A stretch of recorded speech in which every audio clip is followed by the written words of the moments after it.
Salam, hörmətli abituriyentlər, hər vaxtınız xeyir olsun. Bugün biz sizinlə rütubətlənmə əmsalı, hava kütlələri, ekvatorial və subekvatorial iqlim qurşağı bu kimi anlayışlarla tanış olacağıq.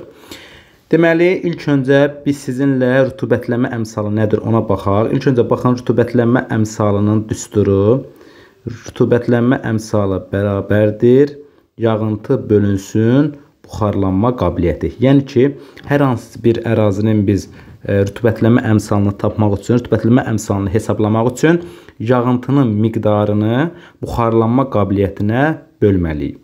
Yadda saxlayaq ki, rütubətlənmə əmsalının böyük olması üçün yağıntıların miqdarı çox olmalıdır. Yağıntı çox olmalıdır və ya buxarlanma qabiliyyəti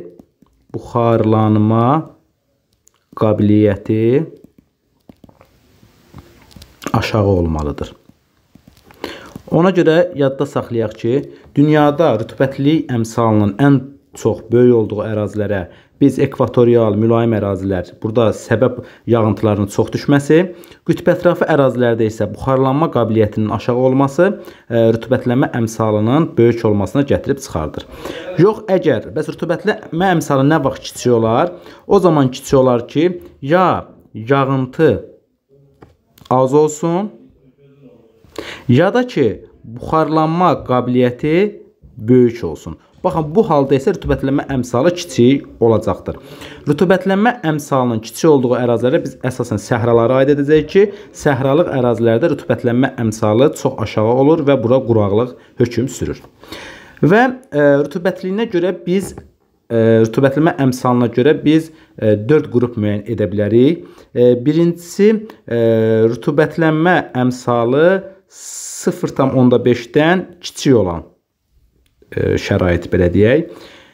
Məsələn deyək, tutaq ki, yağıntıların miqdarı olsun 200, buxarlanma tutaq ki, qabiliyyəti olsun 1000 mm buxarlanma qabiliyyəti olsun. Bu zaman biz görəcəyik ki, bizdə rütubətlənmə əmsalı neçə olacaq? 0,2. Yəni ki, 0,5-dən kiçik olacaqdır.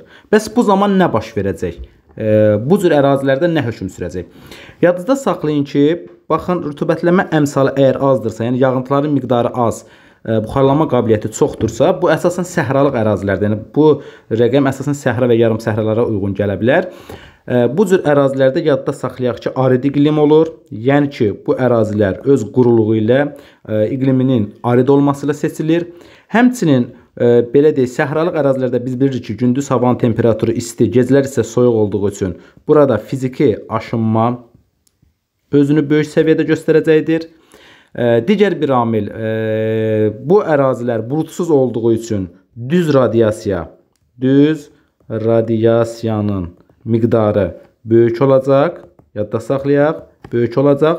Bulutsuz ərazi olduğu üçün, həmçinin və havanın temperaturu isti olduğu üçün, günəş şüalarının düşmə bucağı böyük olduğu üçün, həmçinin bu ərazilərdə belə deyək, günəş radiyasiyasının miqdarı çox olacaqdır. Kənd təsərrüfatında əgər suvarma olarsa, bəli, kənd təsərrüfatı üçün yararlı ərazi sayıla bilər, lakin suvarma şəraitində.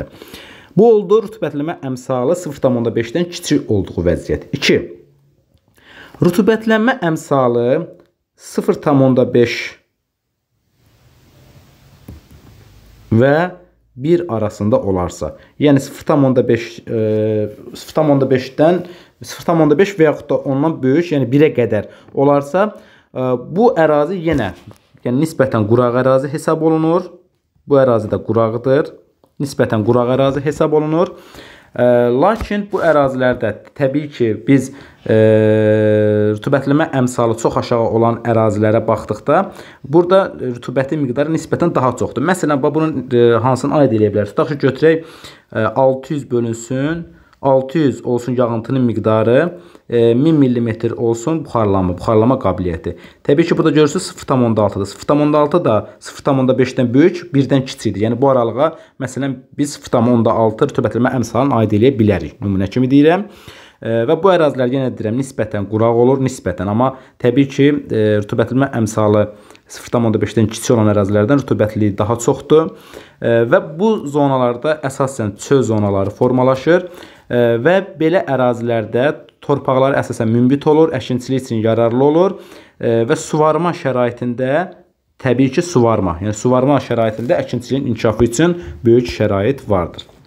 Üçüncüsü, rütubətlənmə əmsalı 1-ə bərabər olsun. Rütubətlənmə əmsalı 1 olsun. Məsələn, tutaq ki, deyək, 1200 mm yağıntı düşüb, 1200-də buxarlanma qabiliyyəti var. Yəni, rütubətlənmə əmsalı vahidə bərabər olur. Bu zaman ərazi, demək, bu əraziyə biz deyəcəyik, normal rütubətlənmiş ərazi, normal rütubətlənmiş ərazi. Yəni, bu ərazilər, yadda saxlayaq ki, normal rütubətlənmiş ərazilər hesab olunur və bu ərazilərdə daha çox meşə yaranır. Yəni, meşələrin yaranması üçün ən yaxşı şərait rütubətlənmə əmsalı vahidə bərabər olduqda meşələrin yaranması üçün böyük şərait vardır. Və dördüncü şərait rütubətlənmə əmsalı vahiddən böyük olsun, 1-dən böyük olsun. Məsələn, deyək, 2000 mm yağıntı düşüb, 1000 mm buxarlanma gedib. Təbii ki, rütubətlənmə əmsalı neçə olub? 2. Yəni, rütubətlənmə əmsalı vahiddən böyükdür. Yadda saxlayın ki, biz bu şəraitə deyəcəyik ifrat rütubətlənmə. İfrat rütubətlənmə. Yəni, artıq bu şəraitdə rütubətlənmənin miqdarı həddən artıq çoxdur. Ona görə bəs bu zaman nə baş verir? Bu ərazilərdə əsasən buludluluq çox olur. Yadda saxlayaq. Daha çox səpələnən radiasiya özünü göstərir. Xüsusən ekvator boyu ərazilərdə belə deyək, bu cür rütubətlənmə əmsalı daha çoxdur. Həmçinin qütb ətrafı ərazilərdə də buxarlanmanın miqdarı çox az olduğu üçün, məsələn deyək, düzdür, bura yağıntıda çox düşmür. Tutaq ki, deyək, düşür 300 yağıntı, 200 buxarlanma. Yəni, rütubətlənmə əmsalı 1-dən böyük olur. Yəni, yenə deyirəm sizə, rütubətlənmə əmsalının böyük olması üçün təkcə yağıntının böyük olması demək deyil. Hətta buxarlanma qabiliyyəti də kiçik olan ərazilərdə rütubətlənmə əmsalı 1-dən böyük ola bilər. Ona görə rütubətlənmə əmsalı daha çox ekvatorial mülayim və qütb ətrafı ərazilərdə vahiddən böyük olur. Və bu ərazilərdə, demək, rütubətlənmə əmsalı vahiddən böyük olan ərazilərdə nələr yarana bilər? Bataqlıqlar yarana bilər. Bataqlıqlar yarana bilər. Sonra sıx cəngəlliklər, yəni sıx meşələr, sıx cəngəlliklər yarana bilər. Həmçinin burada və həmçinin təbii ki, bu ərazilərdə sıx çay şəbəkəsi formalaşa bilər. Kimyəvi, yəni suyun miqdarı çox olduğu üçün kimyəvi aşınmada çox ola bilər. Bəs indi gəlin görək, rütubətlənmə əmsalına uyğun hansı təbii zonalar formalaşır? Yadda saxlayaq ki, rütubətlənmə əmsalı vahiddən böyük olduğu ərazilərdə, yəni rütubətlənmə əmsalı, yəni ifrat rütubətlənmə olan ərazilərdə daha çox ekvatorial meşələr, həmçinin mülayim iqlim qurşağında tayqalar, subarktik iqlim qurşağında isə tundra təbii zonaları yarana bilər. Bu ifrat rütubətlənmədir. Əgər rütubətlənmə əmsalı 0,8-1 aralığında olarsa, biz buna deyəcəyik normal rütubətlənmə. Bu zonalarda əsasən subekvator iqlim qurşağında savannalar zonası, həmçinin subtropik iqlim qurşağında isə codyarpaqlı meşələr yarana bilər. Rütubətlənmə əmsalı 0,3-0,6 arasında olarsa, bu əsasən müəyyən qədər rütubət çatışmamazlığı yaranır artıq bu şəraitdə və daha çox subtropik və mülayim iqlim qurşağında bu zaman çöllər əmələ gələ bilər. Rütubətlənmə əmsalı 0,3 və 0,1 arasında olarsa, bu rütubət çatışmazlığıdır yenə və bu ərazilərdə artıq yarım səhra formalaşacaq. Əgər rütubətlənmə əmsalı çox kiçikdirsə, 0,1 və ondan daha kiçikdirsə və yaxud da 0,2, 0,1, baxın bu aralıq və ondan daha kiçik olarsa, bu zaman ümumiyyətlə rütubət çatışmamazlığı çox aşağı olur və bu zaman səhraların yaranması üçün şərait yaranır. Ona görə rütubətlənmə əmsalı çox aşağı olan ərazilərdə təbii ki, səhraların yaranması üçün böyük şərait yaranır. İndi isə sizinlə dərsimizin ikinci hissəsi olan hava kütlələrinə keçid edək. Ümumiyyətlə, hava kütlələrinə belə bir tərif verilir ki, troposferin ümumi fiziki xassələrinə malik olan və geniş əraziləri əhatə edən axınlara biz hava kütlələri təbii ki, deyəcəyik. Hava kütlələri təbii ki, hakim küləklərin, həmçinin yağıntıların paylanmasında mühüm rol oynayır. Yəni, bu hava kütlələri təsir nəticəsində hər hansı bir ərazilərə yağıntıların düşməsi, küləklərin paylanması və s. baş verir. Biz yer kürəsində 4 hava kütləsi ayıra bilərik. Bunlardan birincisi ekvatorial hava kütləsidir. Ekvatorial, bax qeyd edirəm, ekvatorial hava kütləsi. Yadda saxlayaq ki, ekvatorial hava kütləsi, yadda saxlayaq ki, bol yağıntılı və il boyu isti olan hava kütləsidir və ekvatorial hava kütlələrində qalxan hava, yadda saxlayaq ki, qalxan hava və alçaq təzyiq. Baxın, qalxan hava, alçaq təzyiq özünü göstərəcəkdir və bu ərazilərə yağıntıların düşmə ehtimalı çoxdur. Hava qalxır və belə deyək, buludlu şərait yaranır. Həmçinin bu ərazilərdə, bu hava kütlələrində səpələnən radiasiya özünü göstərir. Ekvatorial hava kütlələrinin təsir etdiyi iqlim qurşaqları. Təsir etdiyi iqlim qurşaqları. Yəni, bəs görək, ekvatorial hava kütlələri hansı iqlim qurşaqlarına təsir göstərə bilər? Yadınızda saxlayırıq ki, ekvatorial iqlim qurşaqları il boyu ekvatorial iqlim qurşağına, həmçinin yayda ekvatorial iqlim qurşağına öz təsirini göstərir. Deməli, bir daha deyək. Ekvatorial hava kütlələri il boyu bol yağıntılı və yəni ifrat rütubətli və isti hava kütlələridir. Qalxan hava və alçaq təzyiq burada özünü göstərir. Deməli, ekvatorial hava kütlələri il boyu ekvatorial iqlim qurşağına təsir göstərir. Yəni, ekvatorial iqlim qurşağında il boyu ekvatorial hava kütlələri öz təsirini göstərir. Həmçinin subekvatorial iqlim qurşağında isə yayda ekvatorial hava kütlələrinin təsirinə məruz qalır. Ona görə də subekvatorial iqlim qurşağının yayı isti və yağıntılı keçir. Amma ekvatorial iqlim qurşağının isə il boyu isti və yağıntılı keçir. Çünki il boyu ekvatorial hava kütlələrinin təsiri altındadır. 2. Tropik hava kütlələri. Tropik hava kütləsi, qısaca yazaq. Demək, tropik hava kütləsi isə təbii ki, burada quru və isti olması ilə özünü göstərir və tropik hava kütlələrində yüksək təzyiq və enən hava. Yadınızda saxlayın ki, tropik hava kütlələri əsasən söhbət səhra tipindən gedir. Yüksək təzyiq və enən hava burada özünü göstərir. Tozlu hava şəraiti özünü göstərir və bu tropik hava kütlələrinin təsir göstərdiyi iqlim qurşaqları, yazıram burada, təsir, qısaca yazaq, təsir göstərdiyi iqlim qurşaqlarına il boyu tropik,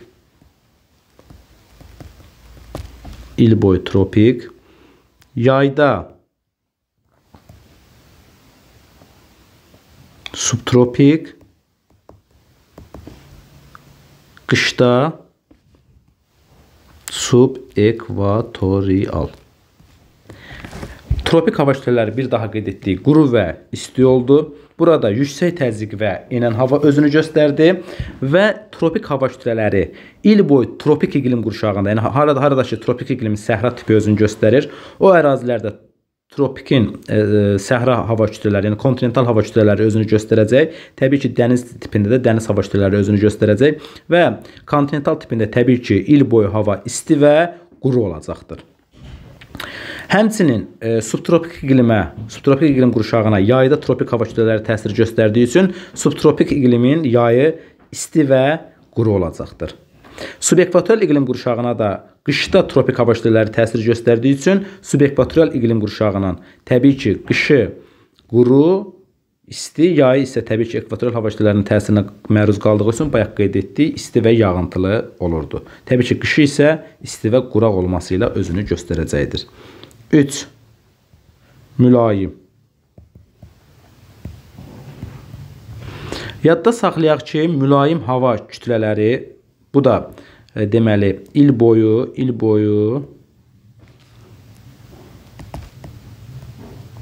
mülayim və yağıntılı hava. Il boyu mülayim və yağıntılı hava şəraiti olur. Il boyu deməli mülayim və yağıntılı hava.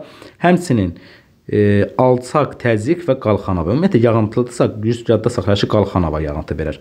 Alçaq təzyiq və qalxan hava təbii ki, burada özünü göstərir və mülayim hava kütlələri, demək bir daha deyirəm, təsir etdiyi iqlim qurşaqları, qısaca qeyd edək.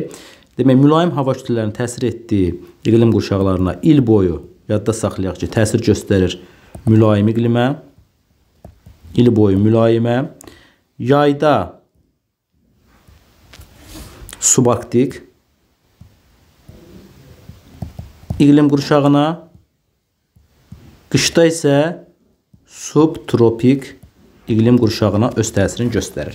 Deməli, bir daha qeyd edək, mülayim hava kütlələri deməli il boyu mülayim və yağıntılı olur. Qalxan hava və alçaq təzyiq burada özünü göstərir və mülayim, təbii ki, enliklərdə də burada buludluluq çox olur.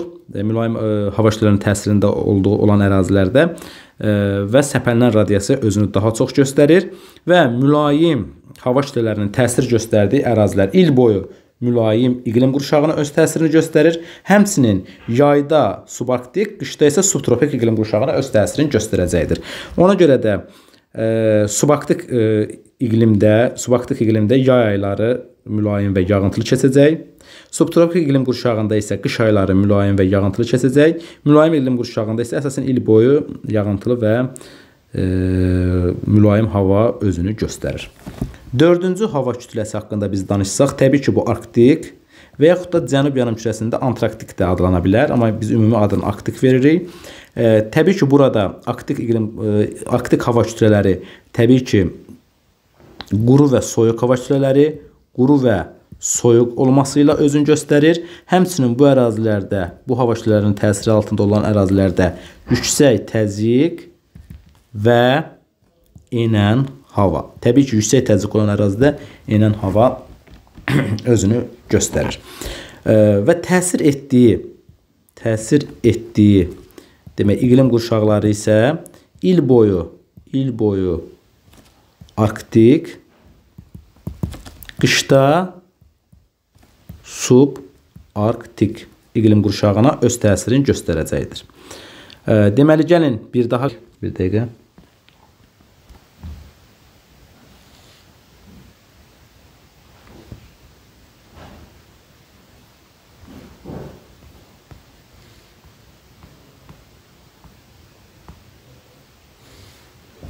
Həmçinin biz burada diqqət yetirsək, biz burada deməli hava kütlələrinin arasında təbii ki, atmosfer cəbhələri formalaşır. Yadda saxlayaq, baxın burada arktiklə arktik hava kütləsi ilə arktik, mülayim hava kütləsi, mülayim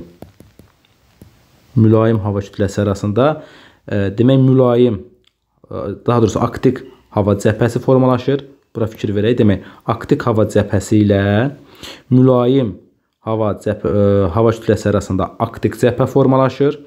Mülayim hava kütləsi ilə, mülayim hava kütlələri ilə tropik hava kütlələri arasında tropik cəbhə formalaşır. Yadda saxlayaq ki, tropik cəbhə formalaşır, mülayim cəbhə formalaşır. Deməli, mülayimlə tropikin arasında mülayim cəbhə, tropiklə ekvatorial hava kütlələri arasında isə tropik cəbhə formalaşacaqdır. Bunlar planetar cəbhələr adlanır. Deməli, planetar cəbhələrə hansılara aid oldu? Mülayim cəbhə, sonra arktik cəbhə və tropik cəbhə. Arktik cəbhə mülayim və arktik hava kütlələri arasında formalaşdı. Mülayim cəbhə tropik və mülayim hava kütlələri arasında formalaşdı. Tropik cəbhə isə tropik və ekvatorial hava kütlələrinin arasında formalaşdı. Oldu bunlar planetar cəbhələr. Həmçinin bu planetar cəbhələrdə soyuq və isti cəbhələr də formalaşa bilər. Yadda saxlayın ki, soyuq cəbhə necə formalaşır? Soyuq cəbhə əgər belə deyək, soyuq hava və soyuq hava kütlələri isti hava kütlələrini sıxışdırıb belə deyək, geri çəkilməyə məcbur edərsə, bu zaman soyuq cəbhə formalaşır. Və yadda saxlayaq ki, soyuq cəbhə olan ərazilərdə təbii ki, hava şəraiti aşağı düşəcək. Yəni, soyuq cəbhə isti cəbhəni sıradan çıxartdığı üçün nə baş verəcək? Təbii ki, nə baş verər? Bu zaman hava soyuyar. Deməli, hava soyuyar. Həmçinin hava soyduğu üçün biz bilirik ki, təzyiqlə temperatur tərs mütənasibdir. Hava soyduğu üçün təzyiq artar, güclü küləklər əsər, yadda saxlayaq, güclü küləklər baş verər və leysan xarakterli yağışların yağmasına səbəb olar və bir daha deyirəm, havanın temperaturunun aşağı düşməsinə səbəb olar. Lakin isti hava soyuq havanı sıxışdırdıqda və soyuq hava geri çəkildikdə bu zaman isti cəbhə formalaşır. Görürsünüz, isti cəbhə formalaşır. İsti cəbhə formalaşan zaman isə təbii ki, tam əksinə olaraq temperatur artar. Atmosfer təzyiqi, təbii ki, temperatur artırsa atmosfer təzyiqi azalar, çünki bunlar tərs mütənasibdir və yenə də yağıntıların düşməsinə səbəb ola bilər. Deməli, əgər soyuq hava isti havanı sıxışdırıb çıxarda bilirsə, isti hava geri çəkilirsə, bu zaman isti cəbhə, yox əgər soyuq hava isti havanı geri çəkilməyə məcbur edirsə, bu zaman isə soyuq cəbhə formalaşacaqdır. Və əlbəttə ki, bu hava kütlələrinin təsiri ilə yer kürəsində iqlim formalaşır. İqlimə belə tərif verirlər ki, hər hansı bir yer üçün xarakterik olan, ildən ilə təkrarlanan hava rejiminə iqlim deyilir. Yəni, hər hansı bir ərazidə il ərzində eyni hava şəraiti təkrarlanır. Tutaq ki, məsələn deyək, yay isti və quru, qışı yağıntılı, mülayim olur. Tutaq ki, deyək, bu hər il bu hadisə təkrarlanır. Yəni, bu hər hansı bir ərazinin bu təbii ki, iqlimidir. İldən ilə təkrarlanan hava rejimidir. Bəs iqlim əmələ gətirən əsas amillər hansıdır? Bax, bura qeyd edək. Deməli, iqlim əmələ gətirən amillər. Əsas amillər. Əsas amillər. Yadda saxlayaq ki, iqlim əmələ gətirən əsas amillərə birinci aiddir coğrafi enlik. Coğrafi enlik və coğrafi enlikdən asılı olaraq günəş radiasiyasının paylanması. Günəş radiasiyasının paylanması. Birinci əsas məsələ budur. Günəş radiasiyasının miqdarı. Deməli, iqlim əmələ gətirən birinci əsas amil nə oldu? Coğrafi enlik və günəş radiasiyasının paylanması. 2. Hava kütlələrinin hərəkəti. Hava kütlələri, bayaq qeyd etdiyimiz kimi, hava kütlələri haqqında danışdıq. Həmçinin üçüncü səth örtüyü. Baxın, gəlin bir daha qeyd edək. Deməli, iqlim əmələ gətirən əsas amillərə aid olacaq coğrafi enlik və bundan asılı olaraq günəş radiasiyasının miqdarı, hava kütlələri və səth örtüyü. Bunlar əsas iqlim əmələ gətirən amillərdir. Biri də var əlavə amillər, ikinci dərəcəli amillər, əlavə amillər. Bəs əlavə amillərə nə aiddir? Demək, əlavə amillərə aiddir. Deməli, relyef, xüsusən, məsələn, dağlar yağıntıların paylanmasına çox böyük təsir göstərir. Hündür dağların ətəklərinə yağıntı çox düşür, amma buludlar dağları o bir üzə keçmədiyi, yəni keçə bilmədiyi üçün əks tərəfdə qalan ərazilərə yağıntı daha az düşür. Yəni, relyefin ən əsas yağıntıların paylanmasında, həmçinin günəş şüalarının düşmə bucağının fərqli olmasında mühüm rol oynayır. İkinci, okean cərəyanları. Okean cərəyanları. Okean cərəyanlarda isti və bilirik ki, soyuq okean cərəyanları olur. İsti cərəyanlar buxarlamanın çox getməsinə və yağıntının daha çox düşməsinə və ətraf ərazilərdə rütubətliyin artmasına səbəb olur. Lakin soyuq ərazilər suyun daha da soyudur, buxarlanmaya imkan vermir və nəticədə ətraf ərazilərə yağıntının düşməməsinə və quraqlığın yaranmasına səbəb olur. Yəni, okean cərəyanlarında çox önəmli rolu var iqlimin əmələ gəlməsində. Düzdür, önəmli deyəndə yəni, ikinci dərəcəli amillərdir və həmçinin su hövzələrinə yaxınlıq. Su hövzələrinə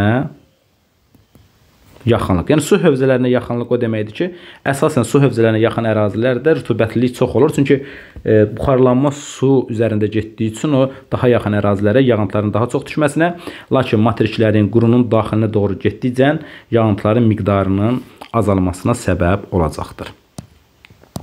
İndi isə biz iqlim qurşaqların iki hissəyə bölə bilərik. İqlim qurşaqları. 1. Əsas. 2. Keçid. Yadda saxlayaq, əsas iqlim qurşaqlarına aiddir ekvatorial, aiddir tropik, aiddir mülayim, aiddir arktik. və yaxud da cənub yarımkürəsində buna biz Antarktik də deyə bilərik. Həmçinin keçidlərə aiddir. Sub-ekvatorial aiddir.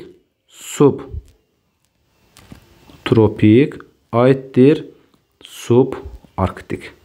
Bax, gördüyünüz kimi subla başlayanlar keçiddir, digərləri isə əsasdır. Bəs sual oluna bilər ki, niyə görə əsasla keçidin fərqi nədir? Yadda saxlayaq ki, əsas iqlim qurşaqlarının özünə məxsus hava kütlələri var və il boyu eyni hava kütləsinin təsirinə məruz qalır. Məsələn, ekvatorial iqlim qurşağı il boyu ekvatorial hava kütlələrinin təsirinə məruz qalır. Tropik il boyu tropik, mülayim, arktik isə il boyu arktik hava kütlələrinin təsirinə məruz qalır. Lakin keçid iqlim qurşaqları isə il boyu əsasən iki hava kütləsinin təsirinə məruz qalır. Tutaq ki, subekvatorialda necə idi? Yayda tutaq ki, ekvatorial hava kütlələrinin təsirinə məruz qalırdı. Qışda tutaq ki, tropik hava kütlələrinin təsirinə məruz qalırdı. Sonra subtropik yayda tropik hava kütlələrinin təsirinə məruz qalırdı. Qışda tutaq ki, mülayim hava kütlələrinin təsirinə məruz qalırdı. Subarktik yayda tutaq ki, mülayim hava kütlələrinin təsirinə məruz qalırdı. Qışda isə arktik hava kütlələrinin təsirinə məruz qalırdı. Deməli, gördüyümüz kimi subla başlayan, yəni keçid iqlim qurşağında yerləşən ərazilərdə əsasən özünə məxsus hava kütləsinə malik deyil, yəni ilin müxtəlif dövründə müxtəlif hava kütlələrinin təsirinə məruz qalır. İndi biz ilk öncə ekvatorial iqlim qurşağından danışsaq, biz bu qrafikdən də görə bilirik ki, baxın, ekvatorial iqlim qurşağında il boyu yağıntıların miqdarı çoxdur. Baxın, bir dənə diqqət yetirək. Fikir verək bir dənə. Yağıntıların miqdarı il boyu çoxdur. Və yağıntılar bu sol hissə, sağ hissədə görürsünüz, millimetrlə göstərilib.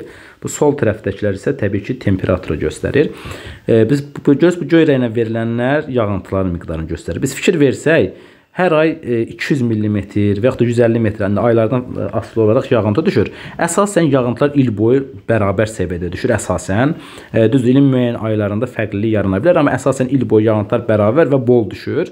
Və illik yağıntıların miqdarı təqribən 2000, yadda saxlayaq, 3000 mm arasında olur. Orta 2100 mm yağıntı düşür təqribən. Və bu ekvatorial ərazilərdə bu sırf Sinqapur üçün olandır. Yəni, bu təbii ki, ərazidən fərqli olaraq bu proses dəyişə bilər. Amma əsasən ekvatorial iqlim qurşağında yəni yağıntılar il boyu bərabər və çox düşür. Ortalama, yəni yağıntının da miqdarı əsasən 2000-3000 mm arasında olur. Və ekvatorial iqlim qurşağında deməli, havanın temperaturu isə görürsünüz, təqribən sabitdir. Fikir verin, sabitdir. Demək olar ki, iqlim, yəni havanın temperaturu çox da dəyişməyib. Hardasa 25, yadda saxlayaq ki, ekvatorial iqlimdə 25-28 dərəcə Selsiya arasında, yəni ekvatorial iqlim qurşağında, yəni temperatur bu formada olur. İl boyu gördüyünüz kimi havanın temperaturu yüksək, yağıntıların miqdarı çoxdur. Yəni burada fəsilləri müşahidə etmək mümkün deyil. Yadda saxlayaq ki, burada bir fəsil, yəni il boyu eyni hava şəraiti özünü göstərir və biz bilirdik ki, ekvatorial ərazilərdə alçaq təzyiq, qalxan hava, ekvatorial hava kütlələrinin təsirinə məruz qaldığı üçün il boyu alçaq təzyiq, qalxan hava, yəni il boyu yağıntılı və isti ərazidir, səpələnən radiasiya yüksəkdir və buludluğun miqdarı çoxdur. Təbii ki, istər gün ərzində, istər il ərzində temperatur çox da dəyişmədiyi üçün həm illik, həm də gündəlik temperatur amplitudu çox aşağıda, çox kiçikdir. Və bu ərazilərdə yağıntıların miqdarı çox olduğu üçün rütubətləmə əmsalı əsasən vahiddən böyükdür və bu ərazilərdə böyük geniş meşələr, məsələn biz buna ilə dünyanın ən böyük meşələrindən olan Amazon meşələrini nümunə göstərə bilərik ki, bunlar ekvatorial ərazilərdə formalaşır. Həmçinin bataqlıqlar, zəngin bitki və heyvanlar aləminin formalaşması bu iqlim qurşağı üçün əsas səciyyəvi amildir.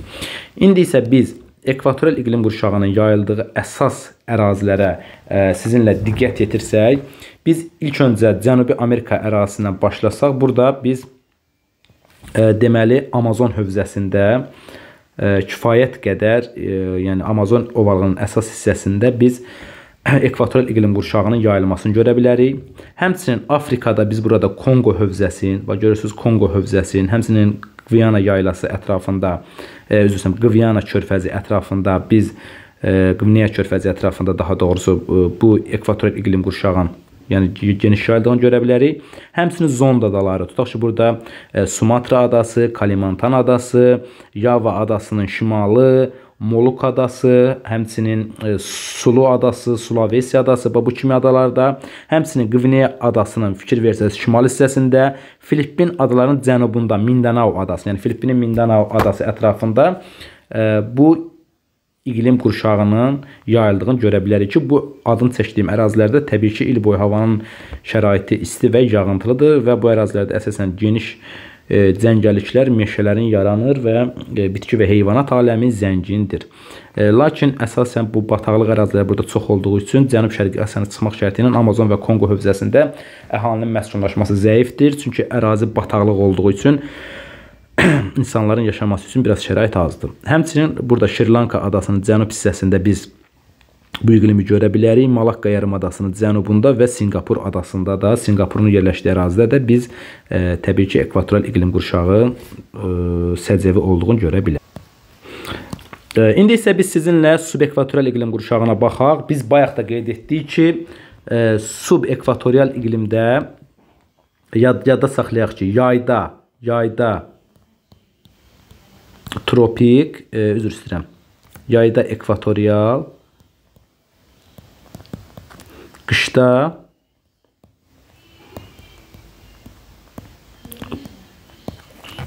tropik hava kütlələri bu ərazilərdə özünü göstərir. Ona görə biz diqqətlə bura fikir versək, görə bilərik ki, baxın, ilk öncə bu şimal yarımkürəsi üçün olan hələ ki qrafika baxıram, şimal yarımkürəsi üçün. Biz bura diqqət yetirsək, görə bilərik ki, iyun, iyul, avqust aylarında əsasən yağıntının miqdarı çoxdur. Fikir verin, iyun, iyul, avqust aylarında yağıntının miqdarı hardasa 300, 200, 300 mm arasında olur. Lakin qış aylarında, niyə görə bu belədir? Çünki yayda hansı hava kütlələri təsir edir? Ekvatorial. Yayda ekvatorial hava kütlələri təsir etdiyi üçün yay aylarını fikir versək çox yağıntılıdır.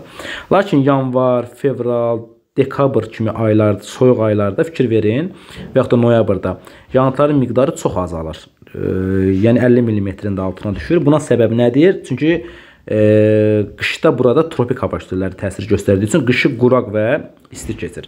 Demək, gəlin belə başa düşək. Şimal yarımkürəsi və yaxud da fərqi yoxdur, cənub yarımkürəsində eyni prosesdir. Yəni yay ayları isti və yağıntılı, qış ayları isə isti və təbii ki, quru keçəcəkdir. İndi biz təbii ki, cənub yarımkürəsində bu qrafik tam tərsinə olacaq. Çünki biz bilirik ki, şimalın yay ayları cənubun qış aylarıdır. Şimalın qış ayları cənubun yay aylarıdır. Ona görə yadda saxlayın. Temperaturuna bağlı qrafik ağzı, yəni bu formada olarsa, yəni ağzı yuxarı formada olarsa, bu zaman bu cənub yarımkürəsi üçün olan qrafikdir təbii ki. Burada da fikir versək, görərik ki, yağıntılar yenə də yay aylarında düşüb. Çünki burada yanvar, fevral, dekabr ayları yenə deyirəm yay aylarıdır. Yağıntıların miqdarı yay aylarında düşübdür. Qış ayları, yəni iyun, iyul, avqust aylarında isə təbii ki, yağıntının miqdarı aşağıdır. Yenə qeyd edirəm, iyun, iyul, avqust ayları cənub yarımkürəsi üçün təbii ki, qış ayları hesab olunur. Və yağıntıların da illik miqdarı təqribən 2000 mm-ə yaxın olur. Və bu ərazilər yenə deyirəm, yay ayları ifrat şəkildə rütubətlənir və qış aylarında isə təbii ki, quru və isti olması ilə təbii ki, İndi isə biz subekvatoral iqlimin əsas səciyyəvi olduğu ərazilərə baxsaq, baxın, Şimali Amerika ilə Cənubi Amerika arasında biz Panama bərzəxi, Panama ərazisində biz bu subekvatoral iqlim qurşağını görə bilərik. Hələ ki, şimal üçün qeyd edirəm. Həmçinin Cənubi Amerikada isə Orinoco ovalığı və Qviana yaylalarında, həmçinin Amazon ovalığının şimal hissələrində, sonra Afrikada biz burada şimal subekvatorialdan söhbət gedir. Senegal ərazisində, Senegal ovalığında, həmçinin Çad hövzəsində, həmçinin Somali yarımadası ətrafında biz şimal subekvatorial iqlim qurşağının yayıldığını görə bilərik. Bununla yanaşı Avrasiya materikində Hindistan yarımadası, burada Dekan yaylası, həmçinin Hindçin yarımadası, burada əsasən Mekong yaylası ovalığı hissə və Malakka yarımadasının şimal hissələri, Filippin adasının şimalı. Baxın, bu kimi ərazilərdə təbii ki, şimal subekvatorial iqlim yayılmışdır. Və bu ərazilərdə yay ayları, yəni iyun, iyul, avqust ayları yağıntılı olacaq. Qış ayları isə, yəni ki, dekabr, yanvar, fevral ayları isə öz quruluğu ilə özünü göstərəcəkdir. Daha sonra biz cənub subekvatorial iqlim qurşağına baxsaq, cənub subekvatorial iqlim qurşağında isə yerləşən biz ərazilərə yenə də Amazon ovalığının, yəni cənub hissələrini nümunə göstərə bilərik. Həmçinin Afrikada biz deməli Afrika ərazisində biz burada demək Şərqi Afrika yaylasın, yəni Şərqi Afrika ərazisini biz nümunə göstərə bilərik. Bir də çox üzr istəyirəm, Cənubi Amerikada Braziliya yaylasın, həmçinin bu hissədə Qran Çako düzün, ta Zambezi çayına qədər olan əraziləri nümunə göstərə bilərik. Afrikada qeyd etdik ki, Şərqi Afrika yaylasın, Madagaskar adasının şimalını biz burada nümunə göstərə bilərik. Daha sonra Avstraliya materikində isə Arnhem və Cape York yarımadalarında da, həmçinin Yava adasının cənubunda, Timor adalarında da biz cənub subekvatorial iqlim qurşağının yayıldığını görə bilərik ki, yəni bu ərazilərdə də dekabr, yanvar və fevral ayları yağıntılı olacaq, çünki cənubun yay aylarıdır. İyun, avqust ayları isə təbii ki, quraq olacaqdır. Lakin il boyu hava şəraiti isti olacaqdır. Ona görə də cənub subekvatorial iqlim qurşağında yerləşən tutaq ki, çaylarda bolsulluq dövrü əsasən iyun, avqust aylarında, cənub yarımkürəsinin subekvatorial iqlimində yerləşən çaylarında isə əsasən yağıntılar dekabr, yanvar, fevral aylarında düşdüyü üçün çaylarda daha bolsulu olacaqdır.